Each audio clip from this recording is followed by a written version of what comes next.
नमस्कार दोस्तों, हमारे YouTube चैनल जय हिंद समाचार में आप सभी का स्वागत है। दोस्तों, अगर अभी तक आपने हमारे चैनल को सब्सक्राइब नहीं किया है तो आप हमारे चैनल को सब्सक्राइब करें, वीडियो को लाइक और शेयर जरूर करें। कोरोना वायरस वर्तमान में लोगों की जान का दुश्मन है। सन 2020 के शुरू से ही कोरोना वायरस पूरी दुनिया के लिए सिरदर्द बना हुआ है। बड़े से बड़ा और शक्तिशाली देश भी कोरोना वायरस के आगे घुटने टेक चुके हैं। कोई भी महामारी किसी भी युग के लोगों के लिए घातक होता है। कोरोना के मामले लगातार पूरी दुनिया में बढ़ रही है और उससे होने वाली मौतों का आंकड़ा भी लगातार दिन प्रतिदिन बढ़ता जा रहा है। कोई भी महामारी तब तक खत्म नहीं होती जब तक उसकी वैक्सीन बनकर दुनिया में ना आ जाए। किसी भी दौर की महामारी से निपटने के लिए उसकी वैक्सीन जल्द से जल्द तैयार करना हर देश की सरकार की प्राथमिकता होती है। वैक्सीन बनने के बाद ही किसी भी महामारी से छुटकारा मिलती है। अभी पूरी दुनिया में वैक्सीन बनाने की होड़ लगी हुई है।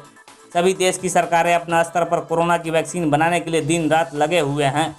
आज हम आपको बताएंगे कि कोरोना की वैक्सीन दुनिया के किस किस देशों में बन रही है और कौन सा देश की लेबोरेटरी इस होड़ में सबसे आगे है। पूरी दुनिया में करीब 150 वैक्सीन पर अलग अलग देशों की लेबोरेटरी में वैज्ञानिक दिन रात लगे हुए हैं। तीसरे और अंतिम चरण की 3 वैक्सीन पर दुनिया की उम्मीदें टिकी हुई है, जिनमें पहला नाम जो है वो है सिनोवैक बायोटेक कोरोना वैक, जो ब्राज़ील की मदद से बन रही है। ये एक चीनी कंपनी है और इस वैक्सीन का ट्रायल बांग्लादेश में भी होगा।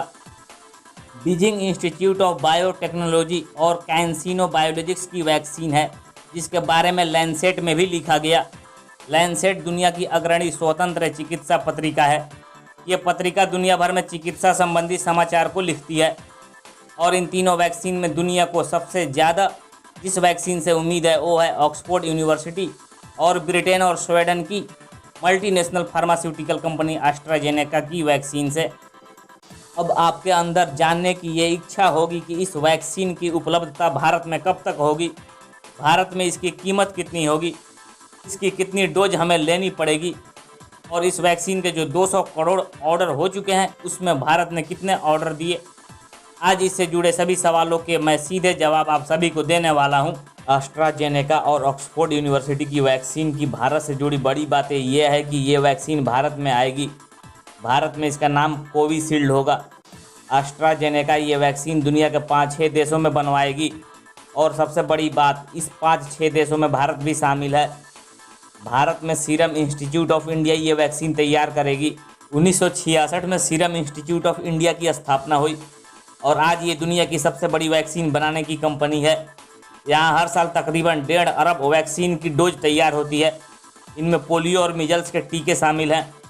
सीरम इंस्टीट्यूट ऑफ इंडिया के executive director doctor Suresh Yadav ने न्यूज वालों को बताया कि कंपनी ग्लोबल वैक्सीन अलायंस यानी गावी के लिए वैक्सीन बनाती है। गावी एक ऑर्गेनाइजेशन है जो गरीब देशों तक अलग अलग वैक्सीन पहुँचाने का काम करती है। गावी को WHO, UNICEF, world bank, bill और मेलिंडा गेट्स फाउंडेशन जैसी संस्थाओं से हेल्प मिलती है। यूनिसेफ की मदद से serum institute of India Bharat में ये वैक्सीन तैयार कर रही है। एस्ट्राजेनेका और ऑक्सफोर्ड यूनिवर्सिटी की जो वैक्सीन है उसके तीसरे फेज का ट्रायल भारत में भी होगा।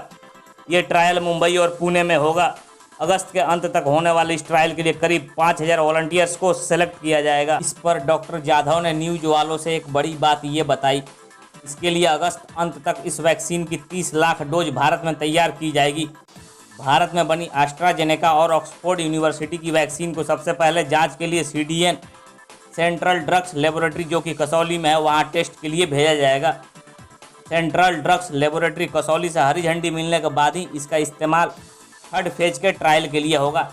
3rd फेज का ट्रायल 4 महीने चलेगा और उसके बाद ट्रायल के रिजल्ट्स के आधार पर यानी अप्रूवल मिलने से पहले एक रिस्क उठाते हुए सीरम इंस्टीट्यूट इस वैक्सीन को बनाना शुरू कर देगी। 3rd फेज के ट्रायल के बाद अप्रूवल के लिए वैक्सीन को drugs controller general of India के पास भेजा जाएगा। डॉक्टर यादव का कहना है कि सब ठीक रहा तो दिसंबर के अंत तक वैक्सीन बन जाएगी और जनवरी से ये बाजार में भारत में मिलने लगेगी। डॉक्टर यादव ने बताया कि भारत ने अभी तक वैक्सीन का कोई ऑर्डर नहीं दिया है, केवल 10 से 15% वैक्सीन बाजार में मिलेगी, बाकी सब सरकार खरीदेगी। आपके अंदर जानने की उत्सुकता होगी कि भारत की बाजार में इस वैक्सीन की कीमत कितनी होगी। सीरम इंस्टीट्यूट ऑफ इंडिया के चेयरमैन साइरस पूनावाला का कहना है कि भारत में इसकी कीमत करीब 1000 रुपया होगी। सीरम इंस्टीट्यूट ऑफ इंडिया ने इस वैक्सीन के लिए एक नई फैक्ट्री भी बनाई है जो जनवरी से काम करना शुरू कर देगी।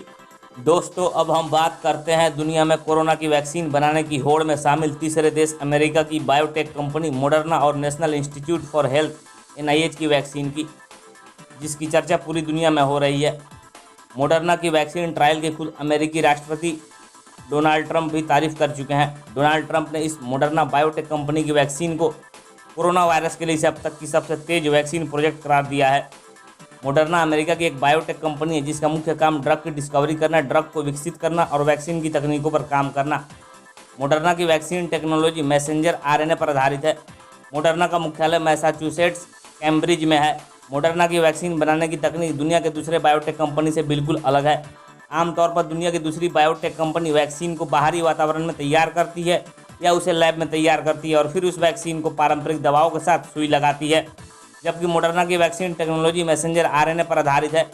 मॉडर्ना की वैक्सीन टेक्नोलॉजी में कृत्रिम मैसेंजर RNA इंसान या जानवरों के लिविंग सेल्स में डाला जाता है।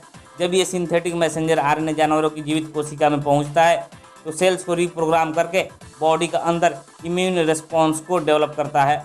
मॉडर्ना ने अपनी वैक्सीन टेक्नोलॉजी का ट्रायल बंदरों पर किया। मॉडर्ना ने जितने भी बंदरों के शरीर में सिंथेटिक मैसेंजर RNA को डाला, उन सभी बंदरों के बॉडी में SARS-CoV-2 वायरस पर हमला करने वाली एंटीबॉडीज डेवलप हुई है। ये वैक्सीन तकनीक बंदरों पर हुए ट्रायल में पूरी तरह असरदार रही है। अमेरिकी बायोटेक कंपनी मॉडर्ना के क्लिनिकल ट्रायल में अमेरिका का national institute for health NIH भी शामिल है।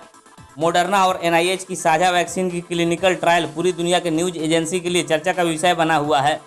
New England journal of medicine के मुताबिक वैक्सीन ने सफलतापूर्वक बंदरों में जबरदस्त एंटीबॉडी डेवलप किया। वैक्सीन उनकी नाक और फेफड़ों में कोरोना को अपनी कॉपी बनाने से भी रोकने में सफल रही।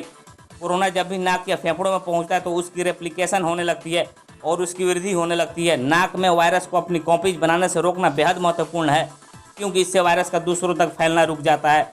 जब ऑक्सफोर्ड यूनिवर्सिटी की वैक्सीन का बंदरों पर ट्रायल हुआ था तब ऐसे नतीजे नहीं आए थे, इसलिए मॉडर्ना की वैक्सीन से उम्मीदें और बढ़ गई है। मॉडर्ना ने एनिमल स्टडी में 8 बंदरों के 3 ग्रुप्स को या तो वैक्सीन दी या प्लेसिबो।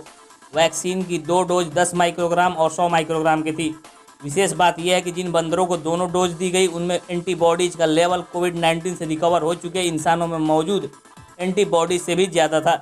स्टडी के मुताबिक वैक्सीन के इस्तेमाल से बंदरों में खास तरह के इम्यून सेल्स T सेल्स भी बनी। मॉडर्ना की वैक्सीन वायरल RNA के रूप में जेनेटिक मटेरियल यूज करती है। हालांकि एक और खास तरह की T सेल TH2 से वैक्सीन उल्टा असर भी कर सकती है, क्योंकि उनसे vaccine associated enhancement of respiratory disease word का खतरा है। लेकिन इस वैक्सीन के एक्सपेरिमेंट में वह सेल्स नहीं बनी। साइंटिस्ट ने बंदरों को वैक्सीन का दूसरा इंजेक्शन देने के 4 हफ्ते बाद उन्हें कोविड-19 वायरस एक्सपोज किया। नाक और ट्यूब के जरिए सीधे फेफड़ों तक वायरस पहुंचाया गया। लो और हाई डोज वाले 8-8 बंदरों के ग्रुप में 7-7 के फेफड़ों में 2 दिन बाद कोई रेप्लिकेटिंग वायरस नहीं था, जबकि जिन्हें प्लेसिबो दिया गया था उन सब में वायरस मौजूद था।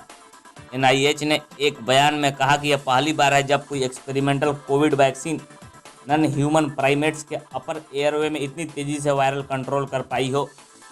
फेफड़ों में वायरस को रोकने वाली वैक्सीन बीमारी को गंभीर होने से रोकेगी, जबकि नाक में वायरस को रेप्लिकेट करने से रोकने पर ट्रांसमिशन का खतरा कम होगा।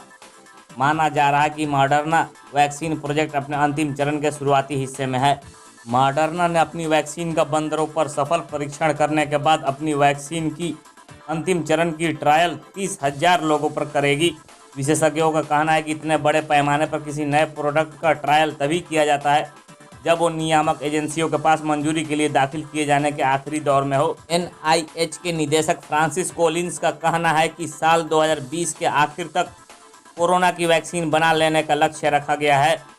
मॉडर्ना के मुख्य कार्यकारी अधिकारी स्टीफन बांसेल ने बताया, मुझे उम्मीद है कि मॉडर्ना की वैक्सीन अमेरिकी agency food and drug administration के मापदंडों पर 75% तक खरी उतरेगी। हमें उम्मीद है कि ट्रायल में हमारी वैक्सीन कोरोना को रोकने में कामयाब रहेगी और हम इससे महामारी को ख़त्म कर पाएंगे। मॉडर्ना को कोविड-19 की बीमारी के लिए जिम्मेदार वायरस SARS-CoV-2 की जेनेटिक स्ट्रक्चर को हासिल करने में महज 42 दिन लगे थे। कोरोना की वैक्सीन बनाने की होड़ में हमारा देश भारत भी पीछे नहीं है। आइए हम आपको बताते हैं कि भारत की कौन कौन सी बायोटेक कंपनियां कोरोना की वैक्सीन बनाने में लगी हुई हैं। अभी के समय भारत में केवल 2 वैक्सीन प्रोजेक्ट्स को ह्यूमन पर ट्रायल की मंजूरी दी गई है। भारत की बायोटेक्नोलॉजी कंपनी भारत बायोटेक की कोवैक्सीन उनमें से एक है। भारत बायोटेक का हेडक्वार्टर हैदराबाद में है। दूसरा वैक्सीन प्रोजेक्ट भारत की biotech company Zydus Cadila health care limited का है। Zydus Cadila health care limited का हेडक्वार्टर अहमदाबाद में है। कोवैक्सीन के डेवलपमेंट प्रोजेक्ट में सरकारी agency Indian council of medical research और नेशनल इंस्टीट्यूट ऑफ वायरोलॉजी शामिल है। इसके इंसानों पर परीक्षण के लिए देश भर में 12 संस्थाओं को चुना गया है, जिनमें रोहतक की post graduate institute of medical sciences, Hyderabad की निजाम इंस्टीट्यूट ऑफ मेडिकल साइंसेज शामिल है। ICMR के महानिदेशक डॉक्टर बलराम भार्गव ने पिछले दिनों इन 12 संस्थाओं के प्रिंसिपल इन्वेस्टिगेटर से कोवैक्सीन ह्यूमन ट्रायल की रफ्तार में तेजी लाने की बात कही थी। उन्होंने कहा था कि यह शीर्ष प्राथमिकता वाली परियोजनाओं में से एक है, जिस पर सरकार के शीर्ष स्तर से निगरानी रखी जा रही है।